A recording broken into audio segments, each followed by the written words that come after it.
mencoba mendalami apa sih yang sebenarnya terjadi. 2 hari sudah berkumpul itu dinyatakan. Oke Vlogger, ketemu lagi di termin kedua bersama vlogkita.com, masih tentang pandemi COVID-19 di Kelurahan Kota Wetan, Kecamatan Garut Kota, Kabupaten Garut. Ada yang spesial, alhamdulillah kali ini narasumber kita warga Kelurahan Kota Wetan yang memang dulunya pernah terpapar virus COVID-19, namun akhirnya sekarang alhamdulillah berhasil sembuh.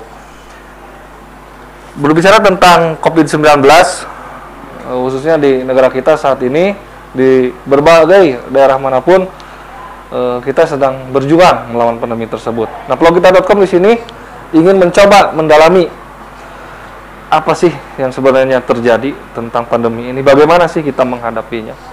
Dan kita sekarang langsung ke narasumbernya, ke warga masyarakat yang memang pernah terpapar virus COVID-19. Yang pertama di sini ada Ibu Quraisin, Bu. Assalamualaikum Ibu. Waalaikumsalam. Gimana Ibu kabarnya? Alhamdulillah, alhamdulillah Ibu sehat. Sehat ya Bu ya. Iya. Ibu merupakan salah satu warga di Kelurahan Kota Wetan yang memang pernah terpapar COVID-19 Bu ya. Iya. Bergejala Bu ya? Gejala. Bergejala Bu ya. Iya. Bisa diceritakan Bu awal mulanya bagaimana bisa tertular virus COVID-19 ini dan kemudian melaksanakan isolasi mandiri Bu ya? Iya. Bisa diceritakan Bu? Pertamanya tanggal 13 kebetulan Ibu ikutan reuni ya di Bandung, di sekolah Alam Pelopor. Nah dari situ Ibu pulang pagi, pulangnya malam jam 7. Iya. Tapi nggak kerasa sih, nggak ada gejala itu. Hari Seninnya kan Ibu harus nganter adik Ibu yang habis operasi. Iya. Karena dia kan dipasang selang, hari itu harus dibuka selangnya. Iya. Nah Ibu ke hari Seninnya ke Hasan Sadikin, nganter adik, udah itu. Nah pulang dari Hasan Sadikin, malamnya Ibu agak panas dingin. Agak panas dingin, panas ya. dingin. Terus mungkin itu kecapean atau masuk angin pikir Ibu gitu. Ya. Nah Ibu makan kolak angin habis 3. Tapi masih biasanya, masih kenapa ya masih, terus Ibu coba minum Sanmol. Tapi paginya masih panas. Kenapa masih panas, udah segitu. Terus nah bangun pagi-paginya pas Ibu mau minum, terus mau sarapan, kok nggak ada rasa, Ibu gitu. Kok nggak ada rasa ya? Terus ke bapak, Pak, kenapa ininya kok nggak ada rasa ya Ibu? Mungkin itu karena lagi masuk angin mungkin Bu, karena apa gitu mungkin lidahnya nggak enak gitu kataku. Nah udah gitu, terus Ibu mencium ini kayu putih, kan suka ya? Kok kayu putihnya kan nggak ada wangi gitu, nggak ada penciuman gitu. Hilang penciuman Bu ya? Iya. Hilang penciuman. Nah itu dari situ Ibu agak kaget juga ya. Pak, kita ke ini aja, ke dokter. Ya. Ke dokter. Terus di ini kebetulan waktu Ibu ke dokter suhu badannya agak tinggi juga, 39, sekian. Terus di ini kata dokter, ini harus swab katanya. Ditanya dulu, Ibu pulang dari mana? Dari Bandung. Oh, Bu harus swab katanya. Oh ya nggak apa-apa, di swab. Ya hasilnya itu tanggal 17 positif. Positif Bu ya? Ibu harus isolasi katanya. Gimana Bu? Mau di rumah sakit atau ya Ibu minta isoman aja di rumah? Gak apa-apa, tapi kata dokter harus tetap prokes, terus harus ini obat-obat yang ini harus dimakan, banyak istirahat, kayak gitu Pak dokter. Jadi Polder Ibu Quraisin ini setelah dinyatakan positif, beliau lebih memilih melaksanakan isolasi mandiri Bu ya. Mandiri ya. Nah, lanjut Bu. Dilanjut. Nah udah itu, terus Ibu kasih tahu Bapak, kata Bapak nggak apa-apa, Bu harus semangat aja, harus tenang, nggak apa-apa. Iya. Ke anak-anak juga kasih tahu. Kebetulan, Ibu bingung. Ibu langsung ke Palura. Menghubungi Pak Palura ya? Iya, memberanikan diri ke Palura. Pak, saya ini warga RW 23 Quraisin. Kebetulan hari ini isoman karena positif, terus Palura ini ya Allah, alhamdulillahnya langsung dia merespon Bu ya. Dia langsung ngasih semangat ke Ibu, langsung apa besoknya ada kunjungannya Pak ya dari Dirjen apa ya Dari Kepala BPBD iya Kabupaten Garut dan Dirjen Kementerian Dalam Negeri. ya 10 orang kalau nggak salah. Masya Allah ibu masih semangat juga ya kata beliau itu harus sehat harus banyak istirahat harus ibu harus sembuh ya itu dari situ mungkin ada kekuatan untuk ibu juga yuk ibu harus sehat kebetulan ibu kader juga Oh gitu. kader posyandu, ya. Oh. Itu harus sehat ya alhamdulillah karena ada yang ngasih semangat dari Pak Lurah dari keluarga juga jadi artinya ibu nggak ada yang mengucilkan Iya. jadi memang untuk teman-teman juga ngehimbau ke teman-temannya kalau misalkan udah ada terkena yang positif COVID jangan takut keluarga jangan dikucilkan juga karena ini bukan apa ya bukan aib karena Iya, ini betul, mungkin betul, ujian dari betul, Allah, betul. ya, wabah. Ibu sendiri sekarang berusia berapa tahun, Bu? 57 Tidak, waktu ibu terpapar COVID, ibu nggak punya komorbid, penyakit bawaan, bagaimana? Nggak ada, Bu? Nggak ada ya? Oh. Kebetulan ibu lagi konsumsi gula, punya gula. Tapi kebetulan kemarin waktu sebelum ibu positif diperiksa dulu, dites dulu gula, tapi gulanya udah turun sih 105 gitu. Selama melaksanakan isolasi mandiri, Bu, apa aja nih yang dilakukan di rumah, Bu? Ya kita banyak berdoa aja. Banyak berdoa, Bu ya. Baca Quran, kita istighfar ya gitu mungkin ini ada hikmahnya juga ya. Kita bisa fokus ibadah gitu ya di ini. Jadi samping itu ya kita ini banyak berjemur juga, terus makanan banyak minum vitamin juga. Kebetulan anak-anak setiap pagi masih vitamin, masih ini.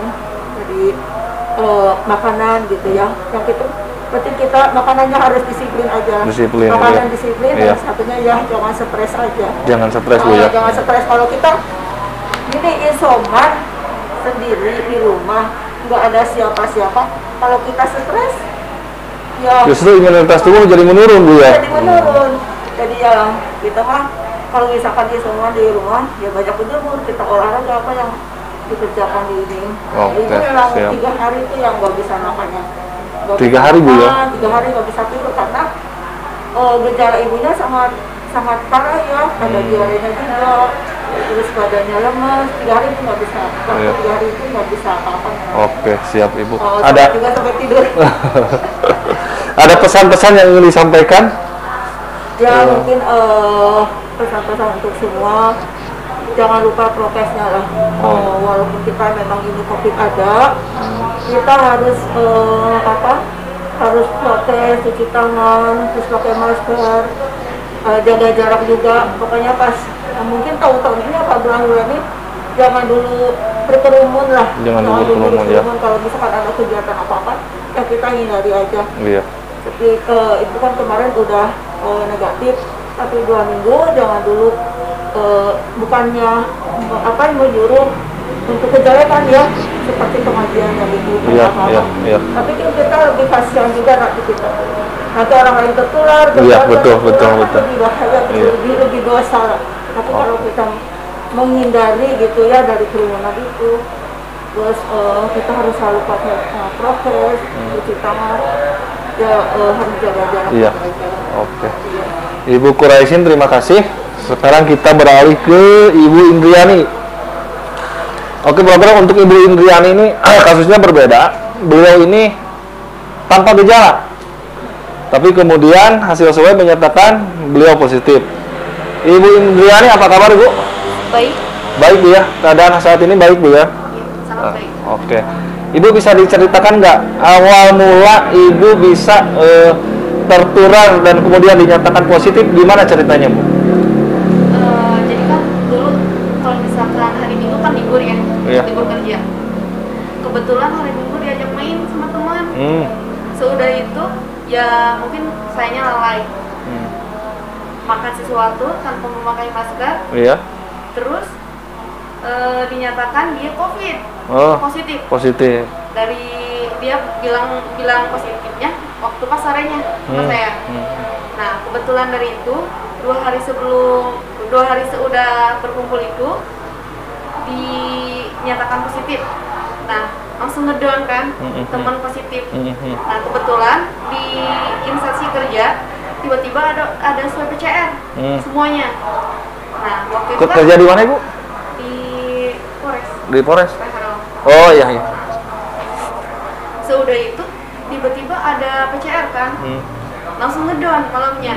Nah kebetulan pas pagi-paginya mau PCR, gak sarapan gak apa, karena emang malamnya sebelumnya udah parno karena teman udah positif. Nah seudah itu pagi-pagi pas mau PCR, gak sarapan gak apa, langsung minum CDR. Kan nggak boleh. Iya. Takutnya kena lambung. Iya. Nah udah bener-bener kayak drop dari situ, langsung di PCR. Pas udah di PCR, emang kondisi waktu pas di PCR emang ngedon. Posisinya lagi ngedon dan bener-bener kayak mau flu gitu kan. Seudah itu tiba-tiba 3 hari langsung keluar itunya hasil swabnya. Iya, positif, dinyatakan positif. Iya. Seudah itu langsung dirujuk, harus dirujuk diapain? Langsung dengan sigap ya Pak ya. Langsung karena emang udah nyampe beritanya. Iya. Langsung kontak sama bapak. Langsung sigap bapaknya ya. Iya. Langsung nyamper, terus ditanya. Awalnya mau ditanya dulu mau isoman apa mau dirujuk. Iya. Tapi lihat kondisi rumah kan berdekatan banget sama orang tua ya. Iya. Jadi lebih baik dirujuk kata Pak Lurah. Iya. Jadi dirujuk ke rumah sakit Medina ya. Oh. Jadi Ibu mendapatkan perawatan secara medis di rumah sakit Medina ya. Berapa hari Bu di sana Bu? Sekitar 7 hari apa ya?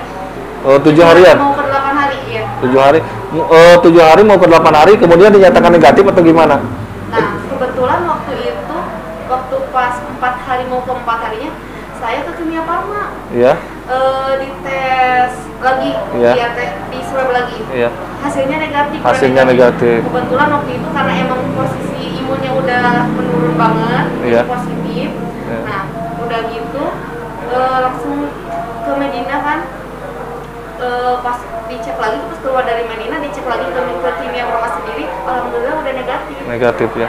Selama di Medina nih, apa aja Bu yang terjadi di Medina? Kita mendapatkan perawatan seperti apa Bu? Selama berapa hari tadi? 5 hari ya, 6 hari ya? 7 hari. 7 hari 48 hari. Apa aja Bu di Medina ya? Kita mendapatkan perawatan medis seperti vitamin, kita dikasih vitamin. Iya. Terus dari setiap pagi-pagi, siang dan malam, sore apa ya? Iya. Kita selalu dites, tes suhu, terus di darah yang kayak gitu.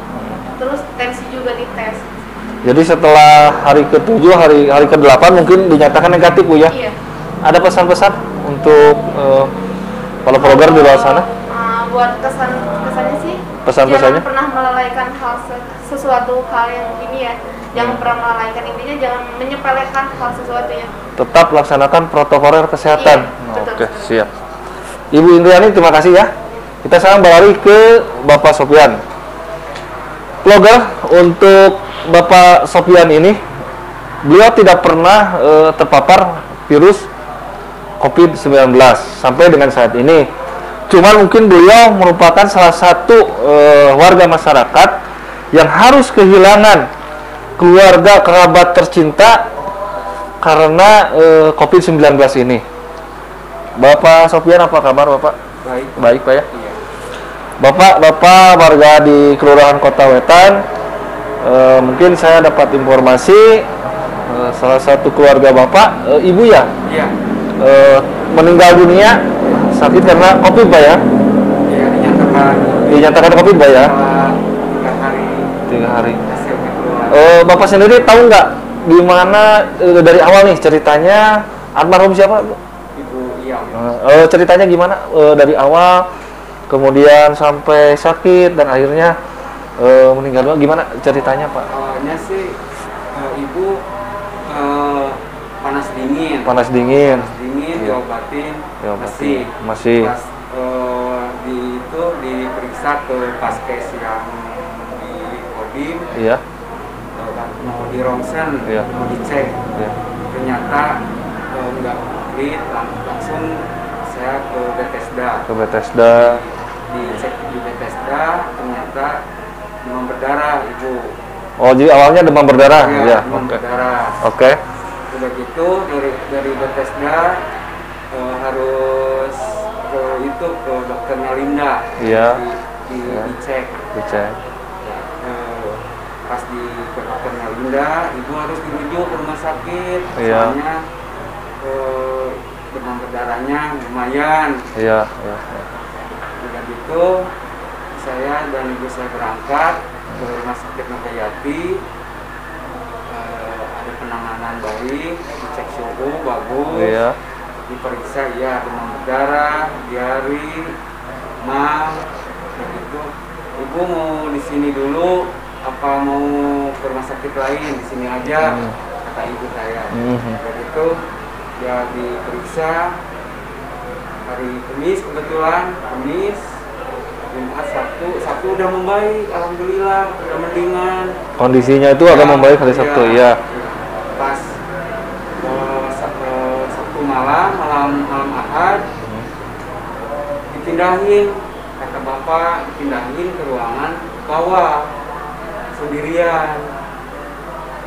Pas besok pagi ketahuan meninggalnya itu 3:30. 3:30 bapak ngabarin ke rumah jam 6:30.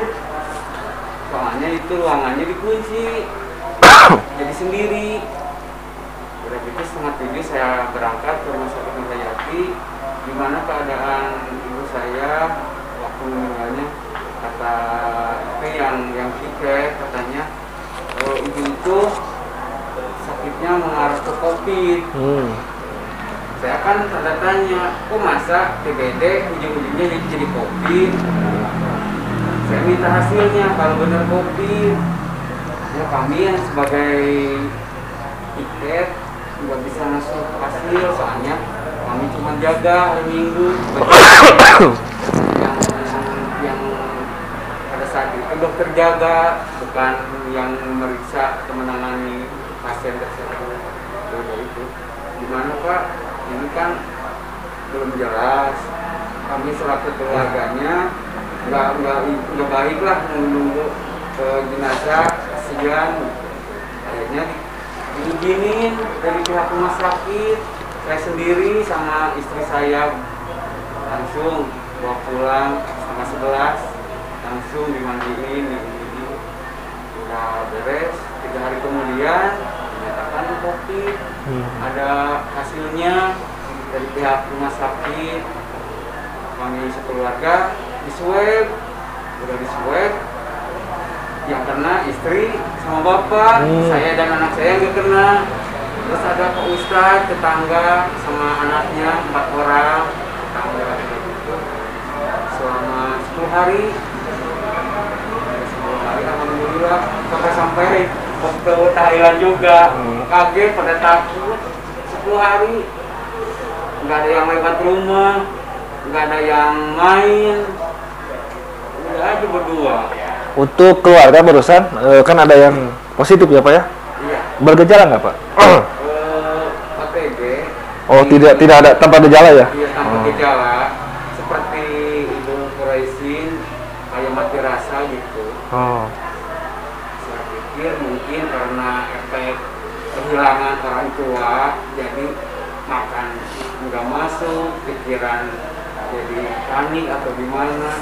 Ya udah kata saya. Pas dipanggil ada telepon, ntar ada mau dijemput, kaget, tambah ngedrop. Jam 10:30 malam dijemput, udah memang pasrah ya, gak apa-apa. Nah ini demi kebaikan. Tapi sekarang semua keluarga sehat ya? Alhamdulillah. Okay. Alhamdulillah, udah sehat, udah ini lagi, nggak banyak itu lagi gitu. Oke, siap. Makasih Pak Sofyan ya. Iya. Mudah-mudahan keluarga Bapak diberikan ketabahan, kesabaran. Amin ya Allah. Namun tetap mungkin kita harus tetap semangat Pak ya, Iya. menjalani hidup. Iya. Dan yang paling penting tetap menjalankan protokol kesehatan Pak ya. Betul. Oke, kita kembali ke Pak Lurah nih Pak Lurah. Sesenai ini program untuk pelaksanaan PPKM mikro Pak Lurah di Kelurahan Kota Wetan ini, bisa dijelaskan nggak mengenai sektor esensial, sektor non esensial, seperti apa itu Pak? Untuk pelaksanaan PPKM di Kelurahan Petawetan, jadi kita memang melakukan pemilahan mana yang sektor esensial, mana yang sektor non esensial. Nah, karena memang 70% dari warga Kelurahan Petawetan itu sebagai pelaku buruh industri. Oh, nah, kita punya Sukaregang. Iya, betul. Sukaregang yang memang kawasan wilayah penyamakan kulit itu ada di 9 RW. Di 9 RW sampai perbatasan Cimuncang. Untuk sektor esensial sendiri, jadi memang yang memang prioritaskan tetap berjalan itu sesuai dengan instruksi pimpinan, yaitu yang memang melayani kebutuhan pokok masyarakat. Oh iya. Jadi itu masih tetap bisa operasional. Jadi misalkan untuk di luar non esensial, di luar kebutuhan pokok masyarakat, itu dilakukan untuk PPKM darurat sekarang itu diberlakukan penutupan sementara. Tapi kemarin sebelum PPKM darurat ada kualifikasi presentasi jumlah karyawan yang memang bisa operasional. Oke. Nah, dengan pelaksanaan PPKM darurat sekarang nih di Kelurahan Petawetan, apakah ada dampaknya? Terasa dampaknya? Nah, apakah ada manfaatnya atau gimana Pak? Untuk pelaksanaan PPKM darurat yang dilaksanakan mulai tanggal 1 sampai dengan hari ini, saya kemarin terima data dari Satgas tingkat kabupaten. Kami awalnya masuk zona merah. Sekarang data per tanggal 5 sampai 11 Juli itu kita turun ada di zona oranye. Jadi untuk Kecamatan Garut Kota itu 11 kelurahan, hanya 3 kelurahan yang masuk zona oranye, termasuk Kelurahan Petawetan. Termasuk Kelurahan Petawetan ini ya Pak? 8 kelurahan masih masuk dalam zona merah. Jadi memang imbas dari PPKM darurat itu sekarang tuh tanggal 13 ya? Iya, betul.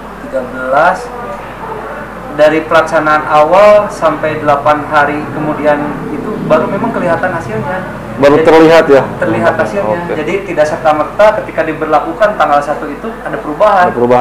Tapi menurut informasi saya juga memang sering baca di medsos itu 8 hari itu bisa terlihat.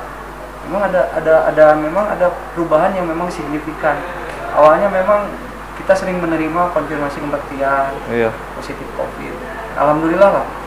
Ya, dengan hari ini dari awal pelaksanaan PPKM darurat itu tidak. Alhamdulillah. Mudah-mudahan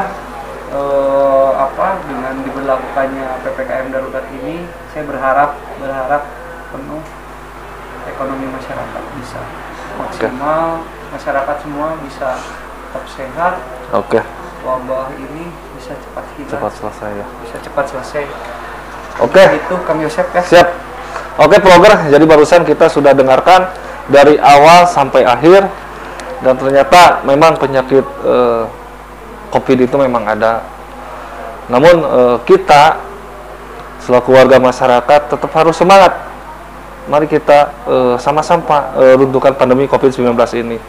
Kita tidak bisa melarang matahari untuk bersinar, tapi bersama kita bisa menghentikan pandemi COVID-19.